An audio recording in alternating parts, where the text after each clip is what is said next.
Bella a essayé de revenir à la normale. Elle allait en cours, elle lisait, elle souriait quand on s'y attendait. Mais à l'intérieur, quelque chose avait changé, comme si une porte s'était ouverte en elle et qu'elle entendait maintenant les échos d'un monde qui avait toujours été là en embuscade. Et chaque nuit, la marque sur son cou brûlait. Elle ne guérissait pas, elle ne disparaissait pas, comme si c'était une promesse ou une marque de possession. Une semaine plus tard, un autre étudiant disparut. Cette fois, on ne retrouva pas le corps, juste un mur taché de sang, et les caméras se sont éteintes juste avant que cela ne se produise. Bella ne fut pas la seule à le remarquer, mais elle fut la seule à comprendre. Il joue avec moi.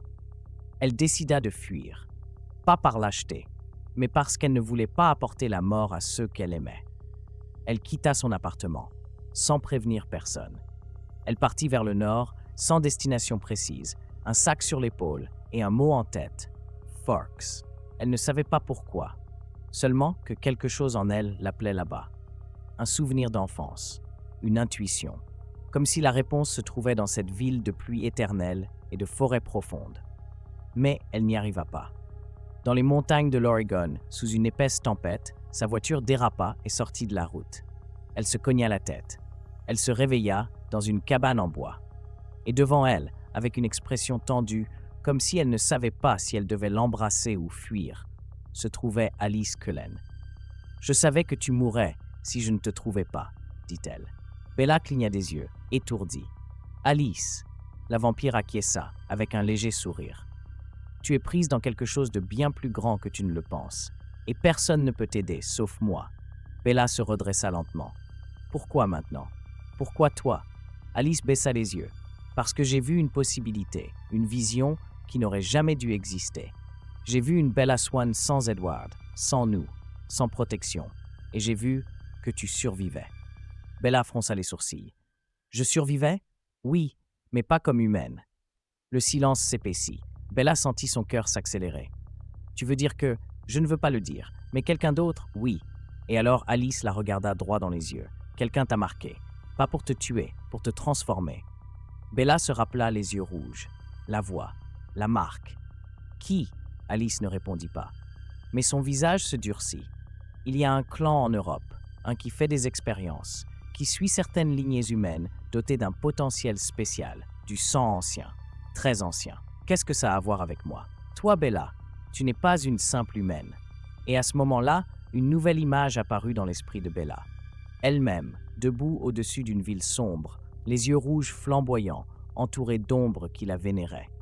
Et une phrase qui n'était pas la sienne, mais qui résonnait en elle.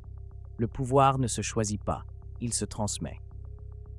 Alice se leva. « Il faut partir. Ils savent déjà que je t'ai trouvé. » Bella regarda par la fenêtre. La neige tombait lentement. La marque sur son cou brûlait.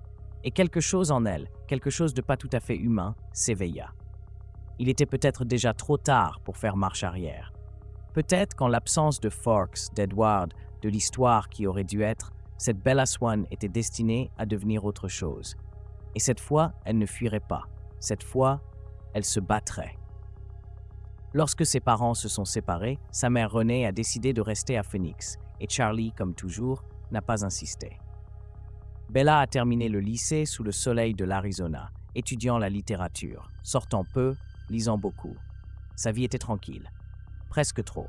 Il n'y avait pas Edward Cullen. Pas de pluie ni de sapin. Juste le désert, des après-midi brûlants et un silence persistant que Bella a appris à considérer comme normal.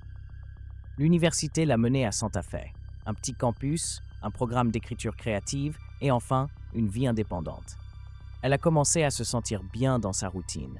Cours le matin, café tranquille, livres lus jusqu'à l'aube. Le surnaturel n'existait pas dans son monde, pas encore. Tout a changé un jeudi, presque de façon ridicule. Bella rentrait à son appartement après un cours du soir. Les rues étaient désertes, comme toujours, jusqu'à ce qu'elle remarque qu'on la suivait. Un homme, grand, silencieux. Quand elle a traversé la rue pour vérifier si c'était de la paranoïa, il a traversé aussi. La peur a été immédiate, physique. Elle n'était pas du genre à avoir peur facilement, mais ça, c'était pas normal. Elle a accéléré le pas, lui aussi. Et juste au moment où elle allait courir, quelque chose s'est produit. Un bruit, un éclair. un flou, et l'homme qui la suivait avait disparu. Bella est restée figée. Quelque chose s'était passé, quelque chose d'impossible. Des heures plus tard, encore tremblante dans son appartement, elle ne pouvait pas dormir. Elle a essayé de se convaincre qu'elle avait imaginé tout ça, qu'elle était stressée, que l'ombre, l'éclair, le flou n'étaient pas réels. Mais ensuite, elle a trouvé une tache de sang sur son manteau. Pas le sien. Fraîche. Et elle ne pouvait pas expliquer comment elle était arrivée là.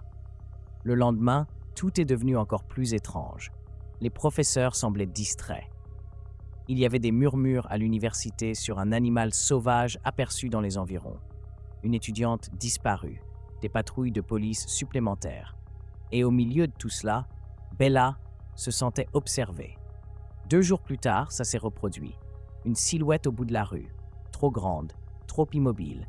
Quand elle a cligné des yeux, elle n'était plus là. Mais ce n'était pas une hallucination, parce que cette fois, quelqu'un d'autre l'avait vue aussi. « Tu as vu ça ?» lui a demandé une camarade. Bella a seulement hoché la tête. Et cette nuit-là, elle a commencé à chercher des réponses.